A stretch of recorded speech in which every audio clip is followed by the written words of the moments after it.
Hi, welcome to Unit 6 of Human Anatomy and Physiology. Today we're going to start talking about the muscular system.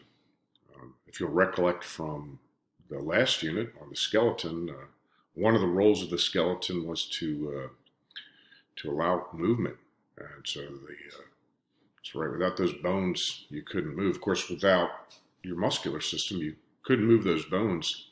And the one of the exciting parts about this unit for me is that we get to really go from the macros level, right, what you can see, to the molecular level, right? So we're going to tie together a lot of principles of biochemistry in this unit, and also learn about cool muscles, right? So this bodybuilder here is undergone a miraculous transformation, probably with the aid of drugs like anabolic steroids. But that being said, it just didn't happen overnight. You can't take an injection and start to look like this. There's an extraordinary amount of muscle mass. In addition to the fact that he's got almost no subcutaneous fat, so you get to see all these feathering structures in the muscle. It's undeniably fascinating.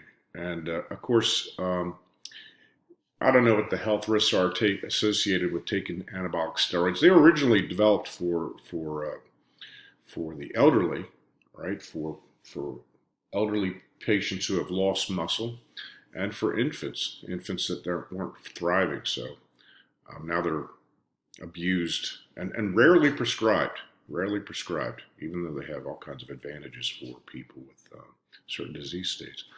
But the muscular system provides protection. It allows you to move.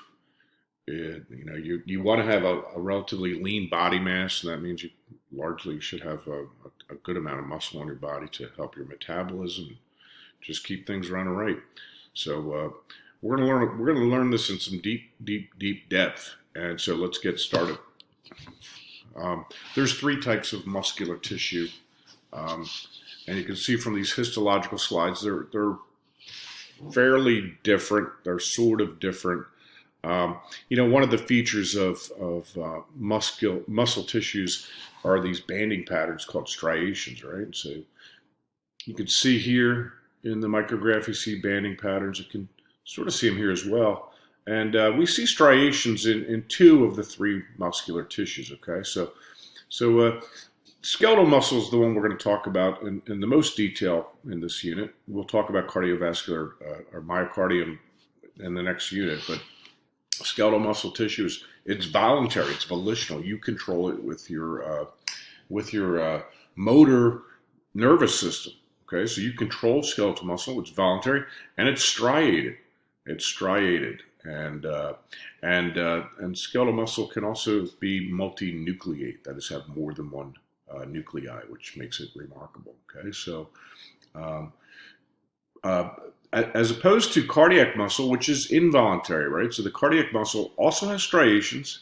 It's involuntary, and one of the features that allows you to differentiate these two are these banding patterns here. You see, and these bands represent adjacent myocardial cells, and they're connected with something called intercalated discs. Okay, so these intercalated discs allow for the rapid movement of ions, and cardiac tissue's role is to beat. In fact, your heart beats about 2 billion times over your lifetime, and so I have to have like a swift fluid movement of ions from one cell to another to help communication, because muscular tissue has to beat together in a rhythmic fashion. And in fact, there's these units within the myocardium called syncytium. So these are cells that actually work together. Last but not least is the smooth muscle tissue. When I say smooth muscle tissue, I want you to think of stretch muscle tissue, right? Stretchy tissue. When you stretch this, it contracts. And of course, smooth muscle lines your GI tract, right? If I shoved a golf ball down your throat, the muscle in your esophagus would actually compress it in these cool motions called peristalsis, and would drive that golf ball down into your belly. I don't know what would happen after that, but that's what would happen. So smooth muscle is stretch muscle, no striations, and it's involuntary, and it has a relatively unstructured appearance when you compare it with the other two.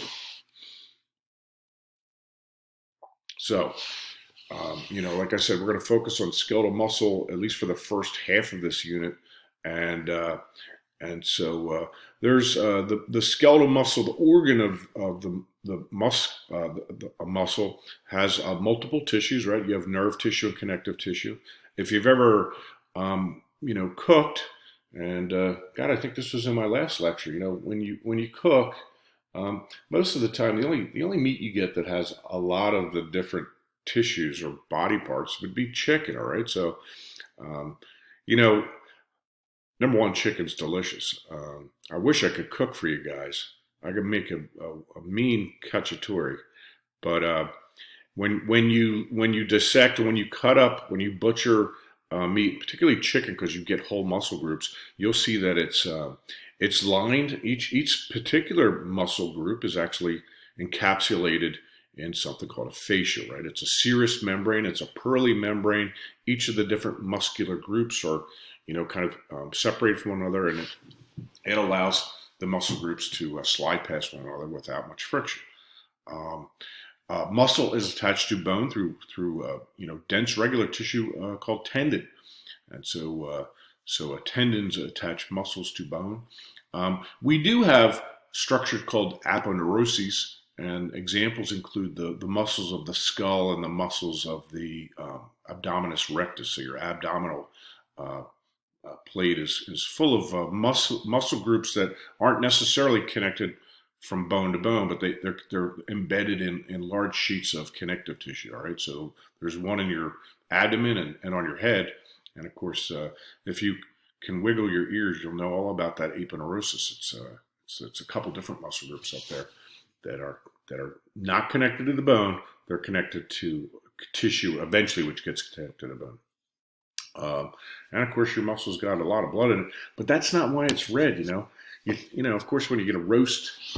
Speaking of which, you get a roast and you lay it on the counter, it'll bleed. There's definitely blood in that roast, but the reason the roast is red is not due to the presence of blood, which has hemoglobin in it, but more importantly, another molecule called myoglobin. And we'll talk a little bit about myoglobin's role in the movement of oxygen in muscle tissue.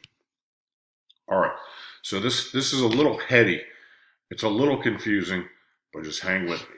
Okay, so the external layer of the organ called muscle, and we're looking at one of the quadricep muscles here. Here you can see it's connected up here on the lesser trochanter of the pelvis, right?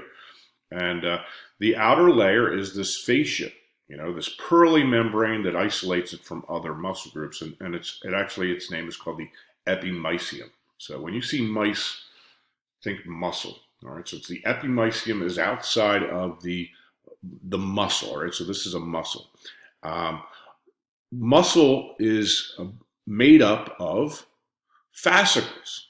All right, so fascicles are groups of muscle cells, and they are also enclosed in another layer of connective tissue called the perimysium. All right, so it's epimysium, perimysium around the fascicle, and then between the different muscle fibers, aka muscle cell. So a muscle fiber is a muscle cell, which is misleading and confusing.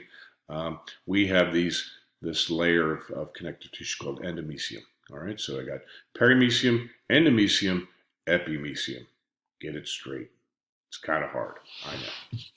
That's hard for me. Anyway, if we dissect out this muscle, right, we get a fascicle, okay? And if I dissect through the fascicle, what I'll see is that I have individual muscle fibers, aka muscle cells, right? Now, if I dissect through the muscle cell here, what I end up with are the myofibrils. So myofibrils make up the muscle cell, and they are made up of filaments. Filaments, actin and myosin filaments. And so now we're down at a molecular level. We're talking about these two individual proteins that sort of predominate in the structure, all right? Actin and myosin are the myofilaments or filaments, all right? So again, it's the organ called a muscle, wrapped in an epimysium. Fascicles, wrapped in the perimysium. Endomysium intercedes between individual muscle fibers, aka muscle cells. And if I dissected open a muscle cell, I'd see I'd see myofibrils, which are in fact made of things called myofilaments. It's easy, right? You'll be okay. Here's another dissection animation, and so let's look now down at the muscle fiber itself, at the individual cell, right? Here's a skeletal muscle fiber, aka muscle cell, and it's wrapped in something called a sarcolemma. So myo means muscle and sarco means muscle. And the interior, the fluid of the muscle cell is called sarcoplasm. And one of the things that's notable about the muscle cells is that they have a highly elaborated sarcoplasmic reticulum.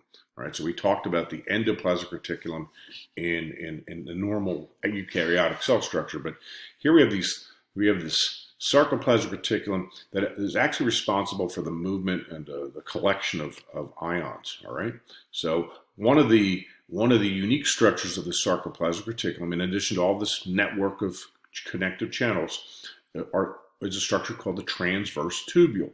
Transverse tubule.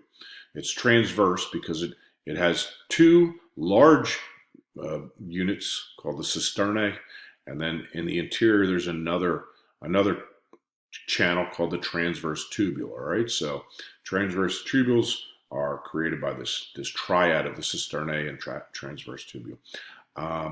So the myofibril actually is one of the individual units within the cell. All right, so remember, this is a muscle fiber, aka muscle cell, and then it's got multiple myofibrils. What are we looking at? We're looking at 1, 2, 3, 4, maybe 10 myofibrils that make up this cell, and it varies depending on what tissue you're looking at.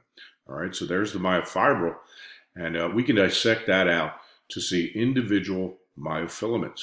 All right, and the myofilaments are highly organized. In fact, the structure of the myofilaments, and you're going to see in a second, gives rise to this patterns of striations, right? So these visual patterns that are so easy for you to see, and so diagnostic of muscle tissue, right? All right, so here's your sarcoplasmic reticulum, the triad with the two cisternae and transverse tubules running up the center, and then we have a myofibril that's made up of two types of protein, actin and myosin, and they create a pattern. All right, and we're going to look at that pattern in great detail here. All right, so we've got tubules of the sarcoplasmic reticulum. We've got the cisternae, transverse tubule. I got multiple nuclei here. Let's look at the banding patterns and how we can identify them. We'll give you some mnemonics to get you through this. All right, so each functional unit of the myofibril is called a sarcomere. All right, so here's a sarcomere. And sarcomeres are adjacent to one another, and each of these contracts, right? And remember that when we talked about tissues, what does muscle do? It contracts, and here it is. So this line here is called the Z line. You can see it's a zigzaggedy Z. And a sarcomere spans from one Z line to the next, all right? And it's made up of the protein called actin, which is a relatively thin, fibrous, filamentous protein, okay? In the center here, I have myosin filaments, all right, and they're thicker. They're thicker. And in fact, at the very center of the myosin fiber, there's a thickening here that makes up what we call the M line. So there's kind of a dark line that appears here, the M line. It's made up of myosin, all right? Now look, where actin and myosin overlap, we end up having like a darker region, all right? So here we go. And from here to here, we've got the A band. All right, so this is the A band here. Where it's just actin alone, and the Z line is, we've got the I band. All right, so it's I band, A band. Okay. In the center, where you find the M line, it's just myosin, so it's a lighter region, and we call that the H zone. And of course, running up the middle of the H zone is the M line. It's easy. I'll give you some opportunities to rehearse your content, and good luck. I'll see you on the other side.